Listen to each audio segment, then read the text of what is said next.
Hello students, कैसे हैं आप? Very good. अब हम देखेंगे, अभी तक आपने वेक्टर की कॉन्सेप्ट सीखी कि वेक्टर को ऐड कैसे करते हैं, वेक्टर को सबट्रैक्ट कैसे करते हैं, वेक्टर क्या है, वेक्टर का रिजल्टेंट कैसे निकालते हैं, लामी थ्योरम क्या है, साइन रूल क्या है, कोसाइन रूल क्या है। ये डिफरेंट केसेज आपने अभी तक डिस्कस किए।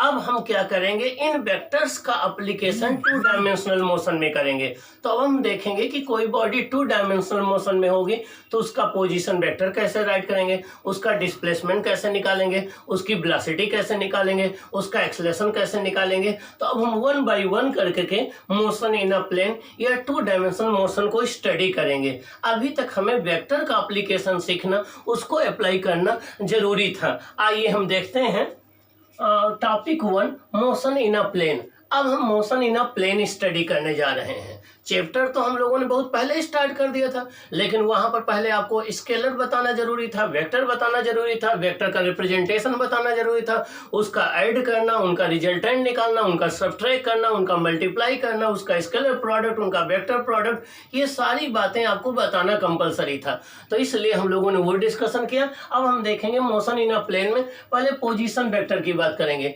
पोजीशन वेक्टर क्या होता है?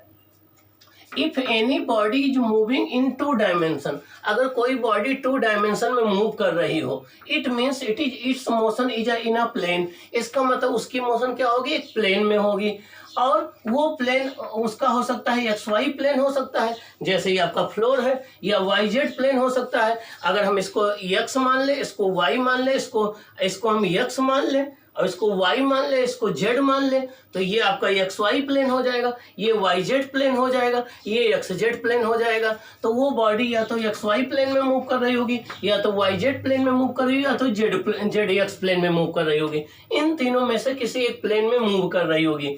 अब अगर हम एक्स वाई प्लेन मान के चलते हैं, तो सपोज कर लो कोई एक बॉडी पी पॉइंट पर है, एक्स वाई प्लेन में है, हमें इसका पोजीशन वेक्टर शो करना है। तो हम सबसे पहले एक एक्स एक्सिस ड्रा कर लेते हैं, एक वाई एक्सिस ड्रा कर लेते हैं, दोनों के इंटरसेक्शन पॉइंट को ओ कंसीडर कर लेते हैं, ओ से हम पी को ज्वाइन कर देते हैं। तो ओपी ये जो स्ट्रेट लाइन मिलती है हमें, ये पोजीशन वेक्टर कहलाता है। क्या कहलाता है? Position vector. किसका? पॉइंट पी का।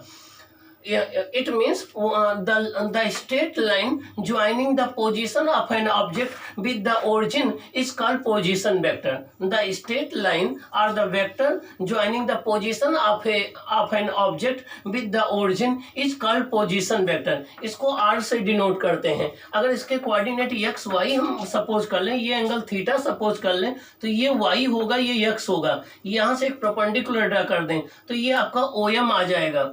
OM इसका x कोऑर्डिनेट होगा जो x इंटू आई कैप के इक्वल होगा।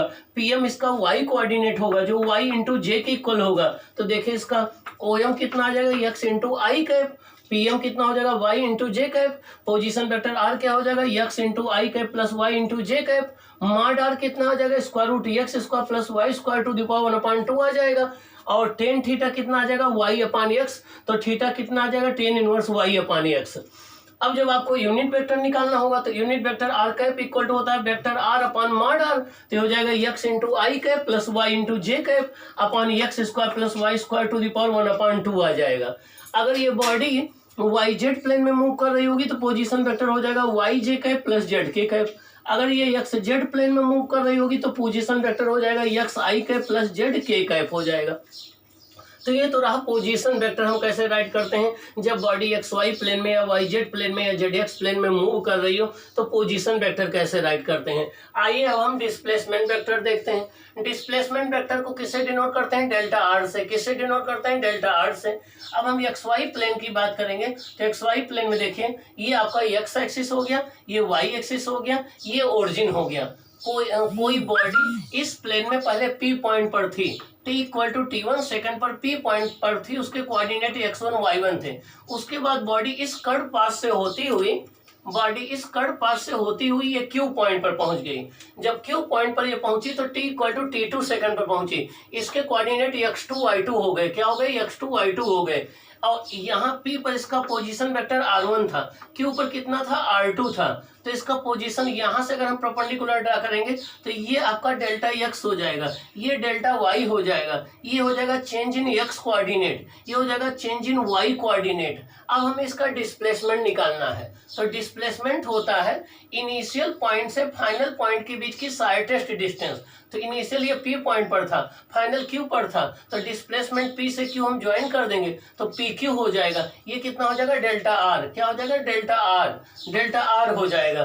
तो देखिए ट्रायंगल रूल से हम क्या राइट करेंगे, OP plus PQ equal to OQ, OP plus PQ equal to OQ। देखिए OP कितना है, पोजीशन वेक्टर R1 है, PQ हमें फाइंड आउट करना है, OQ कितना है, R2 है, तो PQ इक्वल टू क्या हो जाएगा, vector R2 minus vector R1 हो जाएगा। R2 पोजीशन वेक्टर को हम लिख सकते हैं x2 इंटू आई कैप प्लस y2 इंटू जे कैप माइनस R1 को हम राइट कर सकते हैं x1 इंटू आई कैप प्लस y1 इंटू जे कैप। तो डेल्टा R हो जाएगा R2 माइनस R1, तो x2 माइनस x1 इंटू आई cap plus y2 minus y1 into जे cap हो जाएगा। Delta R equal to x2 minus x1 को हम डेल्टा x कंसीडर कर लें, ये डेल्टा x हो गया, y2 माइनस y1 को डेल्टा y कंसीडर कर लें, तो position vector delta R equal to displacement vector delta R equal to हो जाएगा डेल्टा x इंटू आई cap plus delta y into जे कैप। डेल्टा x की value x2 minus x1 है, delta y की value y2 minus y1 है। तो change in position vector with time is called displacement. Change in position vector या the rate of change in position vector with time is called displacement. तो पहले position vector R1 था, फिर R2 हो गया, तो R2 माइनस R1 ये इसका डिस्प्लेसमेंट आ जाएगा। तो डेल्टा R क्या है, डिस्प्लेसमेंट वेक्टर है। डेल्टा R क्या हो जाएगा, डेल्टा x इंटू आई cap plus delta y into जे कैप, ये आपका डिस्प्लेसमेंट आ गया। अब हम देखेंगे कि इसकी वेलोसिटी कितनी होगी, एवरेज वेलोसिटी कितनी होगी, उसको कैसे हम फाइंड आउट करें, कितने डायमेंशन में, 2 डायमेंशन में। तो हम देखेंगे एवरेज वेलोसिटी और इंस्टेंटेनियस वेलोसिटी।